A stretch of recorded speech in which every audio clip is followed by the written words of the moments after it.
Ale kumanga motema moto yaya.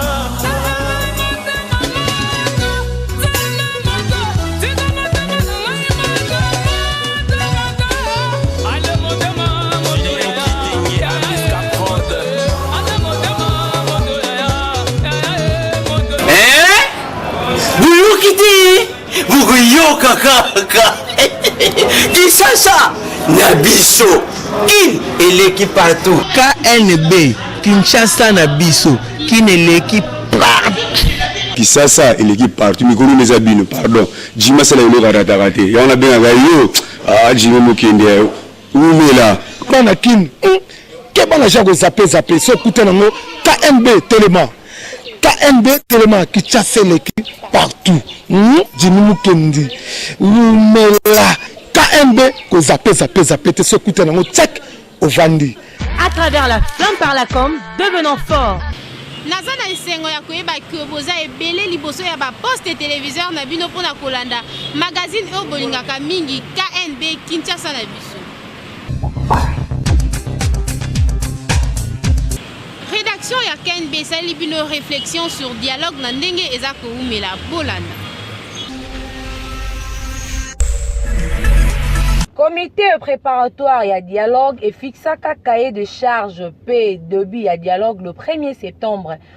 Outi koleka dialogue wana ezalaki prévu qu'au durer 14 jours selon le facilitateur Edem Kodjo. Mais tina ngonga oyo dialogue nano esilite pe nanu bapesi ba résolution nangote.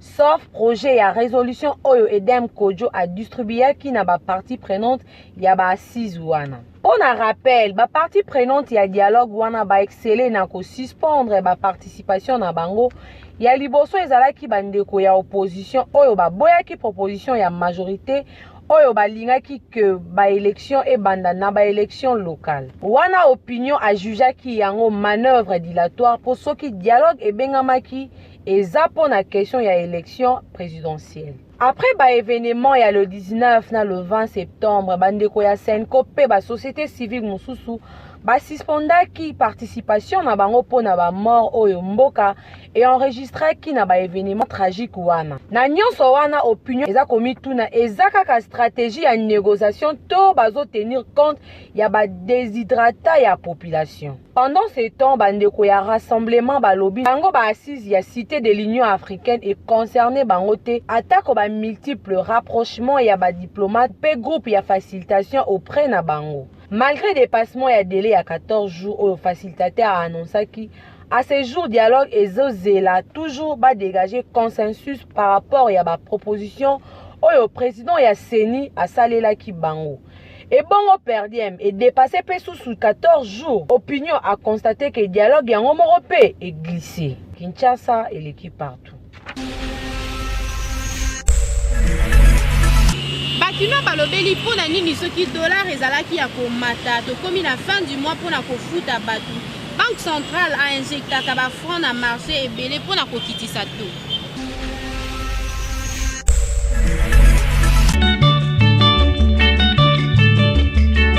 Eloyo kongoyo ya bankoko na biso.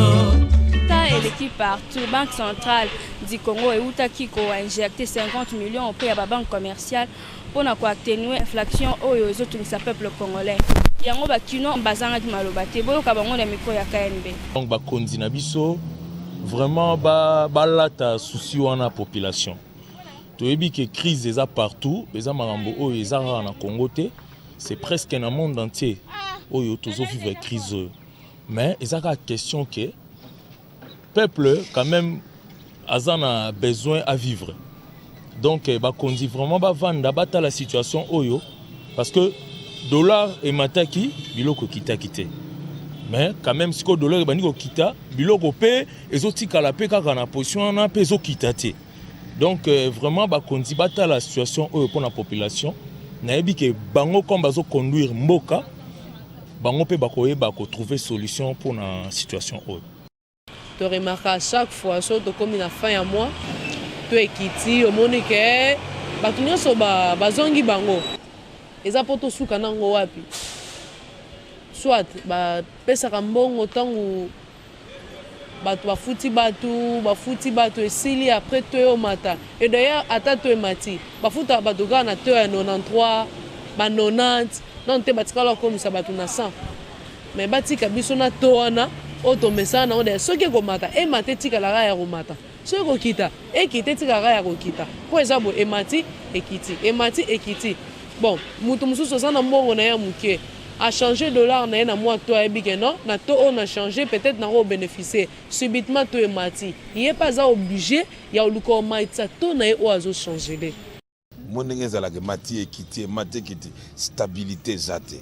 Alors le gouvernement eza devoir na ye ya kosala effort que stabilité ezala potiko bato omona musuba sombaki babiloko likolo musuba esombango na to ase okuna ba perdre okotoba e ba gagner donc ezo sala ke mona bato musupe na ba commerce bakui musupe mbongo ekiti nyonso wana chômage ezanano ziko ba oyo baza ko se débrouiller po ba ko zo moi quelque chose ziko sobo comme ça la bango ndengwana donc tout ça yo sala que via batezala bien te alors bato ba osala contente atisi doana biso pe ba kambisi to sepenango te pote eza façon ya ko faire souffrir bato surtout ba fonctionnaire ba wapi bazo futama na ba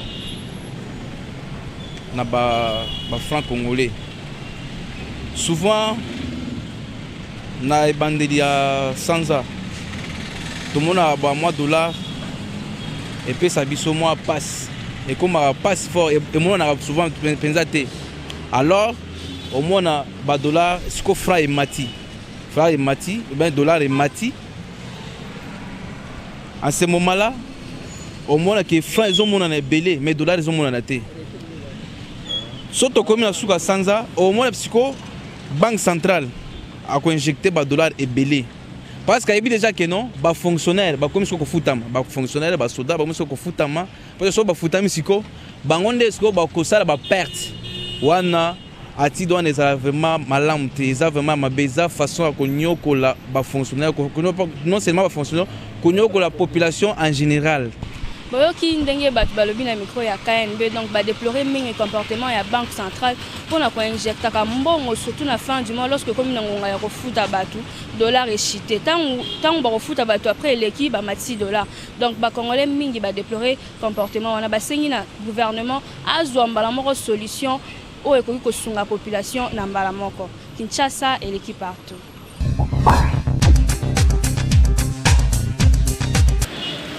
Zemi ezaka na baposa nango esengaka mwasi ya zemi alia eloko oya lingi na ndenge azoyokela kasi basi mingi bakoma bisenga senga ta lingalia na ye tige na ye oyoka papa ela brochette bébé aza na posa nango toyebi te soki ezaka nini boyoka ndenge bakina balobi.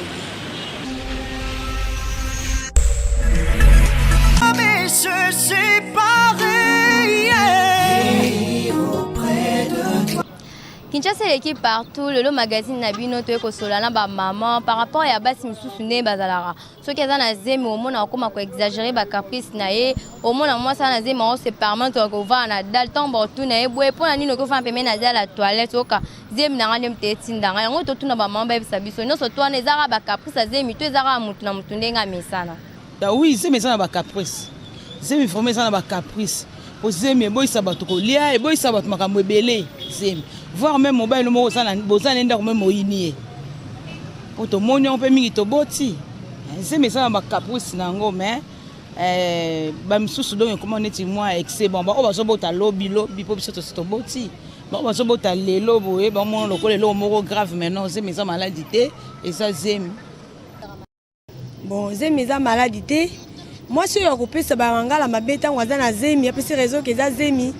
Eza zemite mais eza comportement ya mutu na mutu parce que neti ngai soki naza na zemi nanga zemi eza ba caprice zemi nyonso ezo concerner nga moko est-ce que kotina ki na finga mutu tu na répondre mabe eza bongo te oya va dans la toilette et puis aza mutu moko do amesa na salité parce que moi si normalement tant waza na zemi eza tant oyo fois la propriété makasi parce que pour abattre là eloko eza katina e bimamala. Nous sommes caprice à zémité. Bon, caprice à zémité, comme tu as dit, on va faire un dalle, on va faire un solo, on va faire un caprice à zémité. mpo na na moninga na nga moko soki aza na zemi femme na diamba boyoki nde bamama balobi misu balobi ke ezaka zemi te nde moto ekotinda motu akatela bato mangala mabe to pakenda kovanda na toilette sous prétexte que eza zemi nde moto ezotinda ye to eza caprice ya zemi wana vraimen eza malamu te eza te so oza na zemi ndo se permettre na nyonso yo mo mpe motu fo luka koeduke basentiment na ata mwana osenga osoti zemi eza kooblige mais yo mo mpe oyeba nde nini okoki kogere makambo no mpo soki se permettre kaka ya kolandaka kaka bacaprice nyonso ya zemi quelque part yo mo mpo ozomisala mabe vraiment na bino bosalela yango te bomeka mpe kochange Kinshasa ça et l'équipe partout.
kosuba na balabala eyebana que eza infraction mais to comprendra te bato ebele bazaka soki aza na besoin ya kose soulager au lieu ya kosenga na mapango eza ndinga ndinga ya nzela azoleka ya ko préférer kosuba soit na ba terrasse soit na ba mur yango totuni pourquoi est-ce que basengaka na mapango ya nzela oyo azoleka te.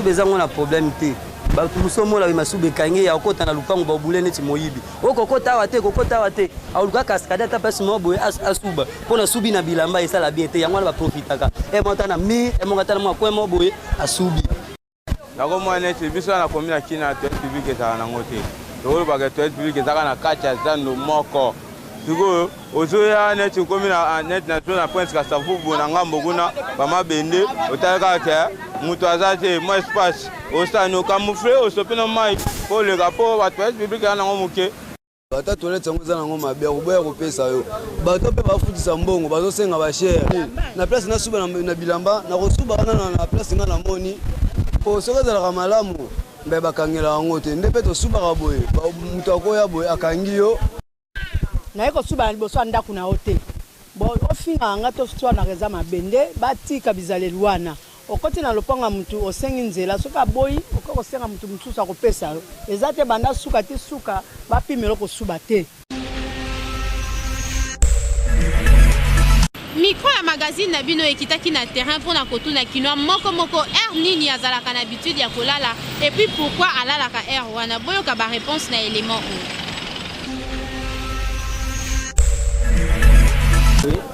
nazonga na ndako na koma na 18h 18h na pemi na sokoli na lie vers 19h30 20h ou plus tard na lai 21h juste na nbe ole ça c'est avec toi c'est ezasone tike so enda ku retard l'état no sukola na lia ya ko sangela la R1 na la 21h na lali 5h na la muki so na sisi ko teka na okolonga le msusu ba 18h 19h na longwe ao na komi na ndako na okosala mwa ba misala mike so na sisi 21h na lali totuni ba papa soki ovandi na mwasi na o quelque part et que a déplacer tant moulai pe sans kolaka yo après ba air ebele ayeko ya réaction na yo kozala ndenge nini envers ye boyo ka ndenge ba papa balobi na micro ya KNB.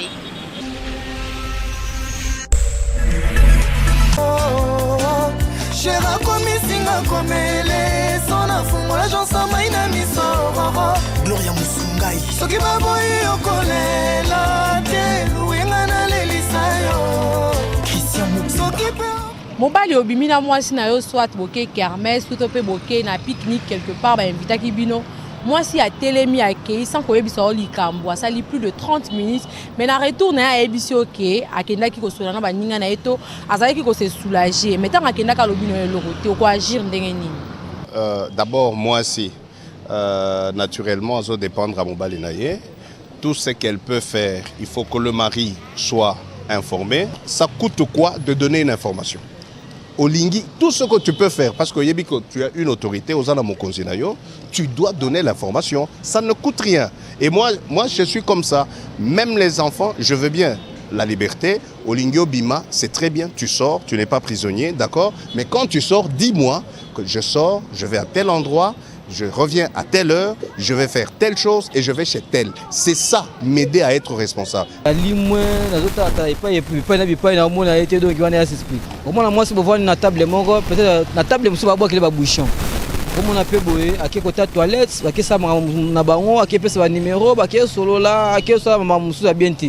d'aller chef de la famille. Quand papa n'est pas là, il y a un premier ministre en la personne de la femme. Ça veut dire tout simplement qu'il y a une responsabilité qui est établie. Par exemple, que yo bimi, au commis pembeni a eu accident, il ne faut pas tout les responsables. Et si le responsable ne sait pas où est-ce que moi n'accueille, moi c'est accueilli. Quelques temps après, ce qui m'a eu problème, tout le monde a eu problème, il y a un singeli à tout moment. Et ça la quoi que ce soit. Il est tout à fait normal que le responsable soit informé. Yo toye na yo place moko. Na sutuka bona mona sute na kolo bana nini na komona ke mwasi wana asanga ba aventure ta mususu ko sana ba rendez-vous na ye mususu na ba mibana na ye mususu akiminga yake osama ngamne ba mibana na ye wana ozo na kondima na ngata poza mwasi na ngati poso ko lingo za mwasi na ngai olingo vanda to sisa makambo to yeli to silisi to keimba moko mesiko yo na mona sute za ingire dongi mystique. Bolandi on a ndenge bandeko mibali bapesi ba point de vue na bango vraiment na basi o bo se comportaka bongo et que ba memi o quelque part ata moni ko za na mutu mo bata voir même ndeko na bino moni ko lingo kende la ka mutu ozalaki na yeke na moni mutu bola ina pesa mbote to na lingi na kende bona solola ke okay na yo ata yo moko ba ko suspecter o kaka po eza nango pe bien te mutu moko amema ko pesa mongo boyo okay olobi eloko te vraiment o meka un peu ko changer na ba kam mususu ko ba ko suspecter apo ata komela ki pe yo olingo ko mona ngo kaka clair te Kinshasa ele ki part.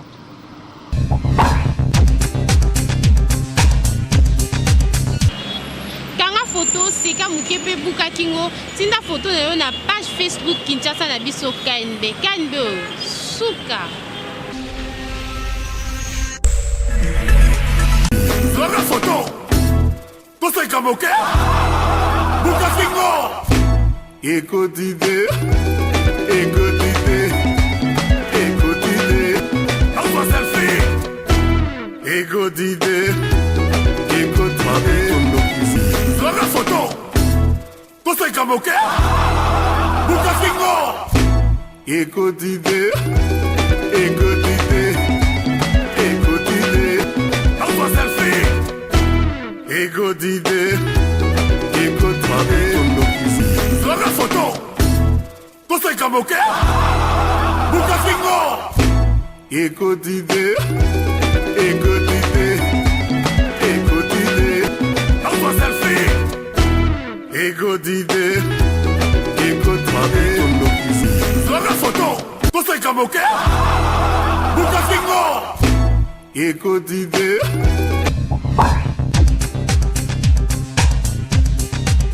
Léopard a livré 2 matchs na semaine oyo ekobeta makaka na ba 18h30. Yango ba kino balingi bayeba soki ba assurer même sécurité ndenge moko na match oyo ebeta maki liboso pona électricité. Kinshasa l'équipe partout, le magazine Nabino toza à la direction Force Assosa pour le recevoir Bakinois par rapport à un match amical Oyo.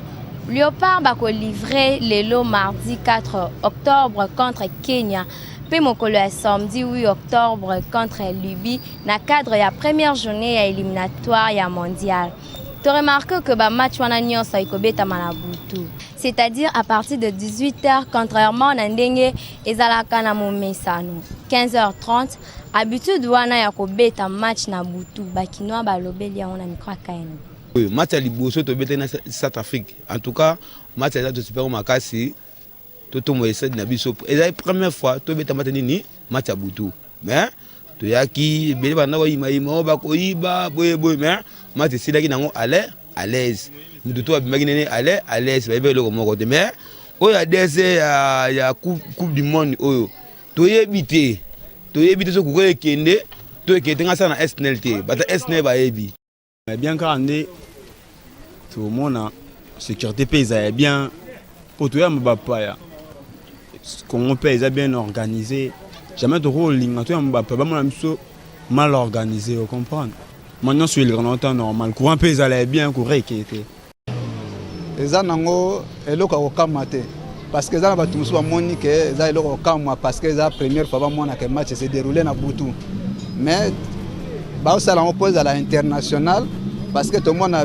basa ba Real ba beta match à Butu c'est comme si pas na biso ba instaurer système ana alors le col ba instaurer kiango premier match et réussir je suis sûr que deuxième match et que ça les toujours ndenge ça les marquer mais concernant sécurité en mboka na biso je crois bien que la sécurité ils allent vraiment bien préciser sécurité ils allent makasi ndenge o salema peut-être ils allent peut-être plus que wana parce que tout qui ne tobeta sur éliminatoire du monde il faut ils allent se renforcer sécurité makasi mais c'est bien pour jouer na biso pe mesa na pe ko beta na butu mesa na mi ko beta na moyi ke banda pour na beta match butu boko rater faut mesa na pe ko beta match butu pour wazala pe moi bien biso tango tozokola tozoyo otalaka bamatch na butu e ndenge déjà ya liboso ebetamaki malamu na bacondition ya malamu je crois que tout repère kozala suka ya malamu bakino oyo balela masano bango mpe bazosepia na bamatch ya butu mpo ezosala bien kasi bainterpele na bakondi mpo bazwa badisposition oyo bazwaki na match ya Centrafrique oyo ezalaki respecté pour tala kaka soki courant ekatani en plein match ekosala mabe makasi Kinshasa et l'équipe partent. Merci na confiance pe fidélité bozalaka nango na magazine elakisaka bino ba réalité à Kinshasa tokutani lobi na prochaine édition ya Julie Biuma Kinshasa et l'équipe partout.